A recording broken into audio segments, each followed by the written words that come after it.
Hey guys, welcome to another video. Today we're going to be talking about sharing your story and why is it so important.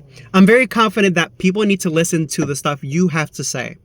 Rather if it's your past experiences, your recent experiences, or your future goals. You just have to be safe on who you share it with.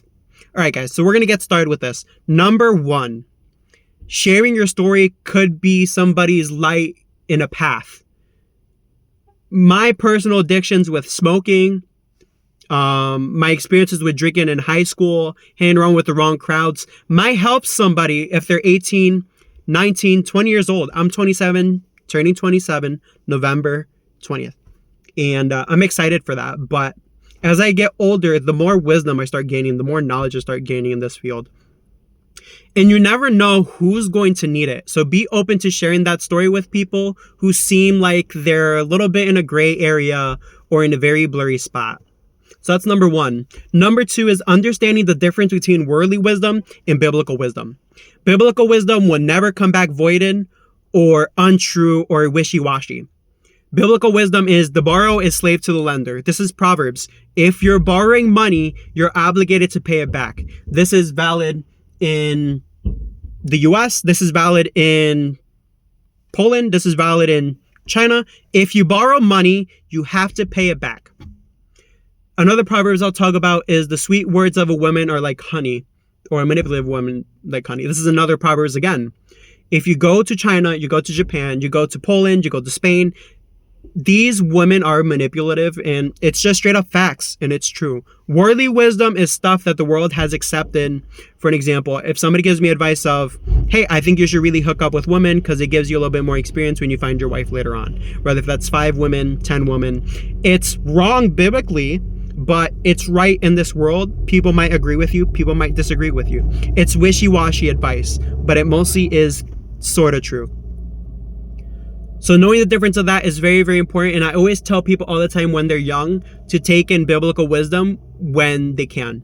Biblical wisdom is Proverbs, Psalms, Songs of Solomon, and Psalms. If I have not mentioned that, I think I did. I think I see guys. Those books, you guys can check them out in the Bible, and read them in NIV or NLT. Do not try reading the Bible in King James because you'll have a really hard time. I always recommend people the Bible for advice because it's absolutely amazing. Number 3 is being susceptible to listening. Have a big ear and a small mouth. In the Bible, it talks about it's about talking less, hearing more, and being slow to anger. The Bible talks about this. In the world, this is completely true too. Asking older people for advice will set you many years apart than many people. Many, many, many years. I got one piece of advice one time when I was starting out working in the workforce back in 2017 or so. And this was the first time I decided to ask old people for advice. So I was serving somebody as a dietary aid. And I said, you know what? I'm going to ask this person. I have a feeling inside me. I didn't know God at this time, I'll be honest. The gut was telling me, let me go ask this person for a little bit of advice. So I went over there and asked him, give me one piece of advice that you would give me. Little did I know this was my neighbor's uncle that was in a assisted oxygen tank, basically, while he was eating. And he told me, do whatever the fuck you want. He told me that straight up. He told me, do whatever the fuck you want. Because when you get to my age, you're basically going to be at the end of your path. And I took that in, I wallowed in it. And I thought about it, and I'm like, man, this is so true. There's only one time where you're going to be young. That's it. You just get one time. That's it. And when you're in that season, it's about taking in opportunities and doing them. And I did that. I quitted many jobs to pursue what I wanted. I didn't let people step all over me. And I started building up confidence. Little did I know, 3 months later, he ended up passing away with cancer. And that hurt, dude. Especially when you start living through this advice and it's working out well. You realize that people in life just come into your paths little by little to give you advice. And that's what was happening in my life. I got that piece of advice. And then the second piece of advice was through another dietary aid job. And I had a gut inside me to ask this person. Her name was Angie. I was working at another nursing home spot. And I asked her, what's one piece of advice you would give me before I ended up clocking out for the day and leaving my job? And she told me I had three brothers that would always protect me when I was going out with friends in a movie and stuff like that. And she was telling me back in the day, movie theaters were this, and that. And the lesson from that is just being courageous and being a very good masculine person. And when I heard that piece of advice from her about how a man should be, I started developing those characteristics very quickly. Started absorbing all that, hitting the gym, developing my confidence, talking to people a lot more, eating the right foods. This was the little steps towards that. And these little pieces of the puzzle that you're earning from people around the world turn you into a whole puzzle. Turns you into a completed puzzle of missing pieces that you get from life and from God too. And as I'm gathering these pieces little by little, I've developed friendships, I've developed relationships, and very strong connections with this world, with God. And that's things that they can't take away from me. These are spiritual things. Experiences are very spiritual things. That's why God tells us to not gather materialistic things in this world. We're not meant to do that. We're meant to capture experiences, spiritual connections, love, peace, understanding. And these are things that you can take on forever. You know, when I buy a $500 camera or I buy a $10,000 car, you know, these things perish, these things rust, these things can get stolen. But when you're working in trust, when you're working in love, those things won't fade away. Number 4 is realizing that there's always a devil around trying to stop whatever you're doing, your confidence, your love, your appreciation.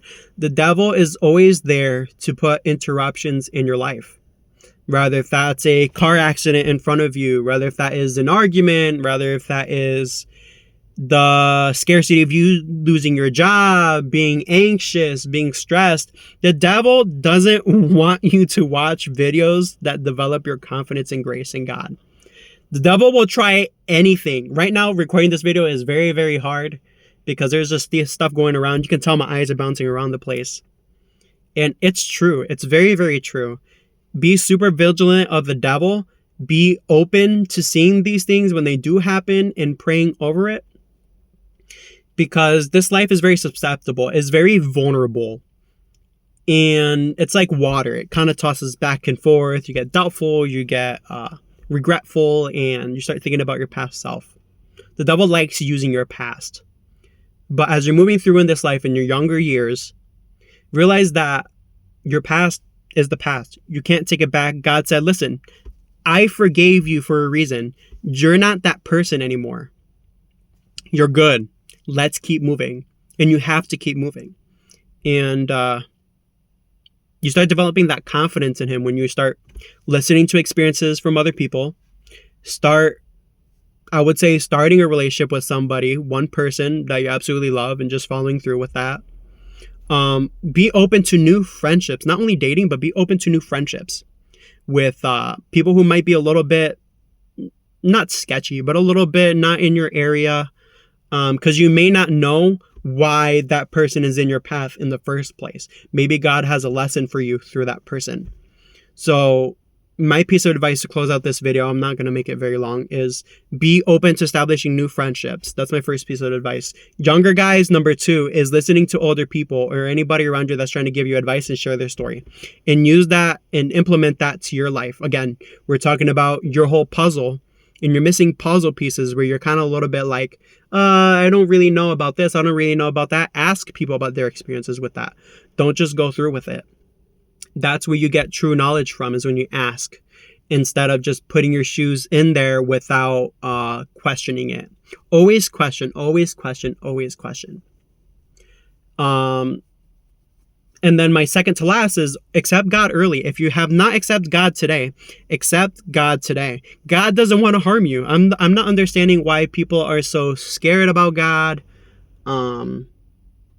so doubtful, so susceptible to his lessons and then being out in this world. He's not there to harm you. He's here to give you advice, lead you into his light, and turning you into a better person, not forcing you, but turning you into a person that he wants you to be, to help this world and to help the community and to help yourself spiritually. And the last but not least is take it easy. Take it slow. It's fine. But understand that living your life is important too. You're a human being. You're living a physical life here.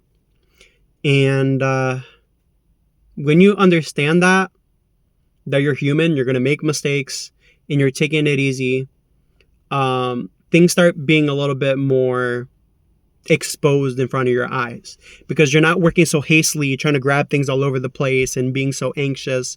No, you're taking it easy. You're calm. Your bank account was overdrawn, but you're not worried about it because you know God's going to come through. Your car is broken down, but you're not worried about it because you know God's going to come through. When you're working at peace and you're collected in your younger years, in your older years, you're going to be so much better. You're going to be in so much of a better situation. But if you're living your life anxiously, then your life is going to be very vulnerable as you keep going. It's just going to be as a downside. But if you're taking it easy, it doesn't matter these up and downs. They're not going to matter, because at the end of the day, you're just in a calm wave, bro. You're just in a calm wave. You're not happy. You're not sad. You're just calm. You're just going through the motions of life. And when we do that, I think that's where we truly start getting closer to God, because we're not worried about what the world is doing. We're so much as focused as, am I getting closer to God? And how am I doing? And we're doing this by not really a day by day per se, but more as of a month by month. Like, how did I do last month? Was there something that I missed out on? How am I doing for the past week? You know, because when you think about day by day, you get anxious. And the Bible talks about not worrying about tomorrow, because you don't know what tomorrow may bring. So when you take your life like a week to week basis or a month to month basis, I think we can really try to fix little pieces in our life to move closer to God and to being more free and more collected. So be open to telling your story to people, because you may never know when God's going to put you on the spot to share your story. And that's why testimonies are important as a Christian, or even as a person of this world who hasn't seen God yet. Your stories are important, and only you can share them. Nobody can give account for your stories besides you. And you never know who it's going to help. So be open to shaking people's hands, and talking a little bit when the time allows and when God gives you those opportunities.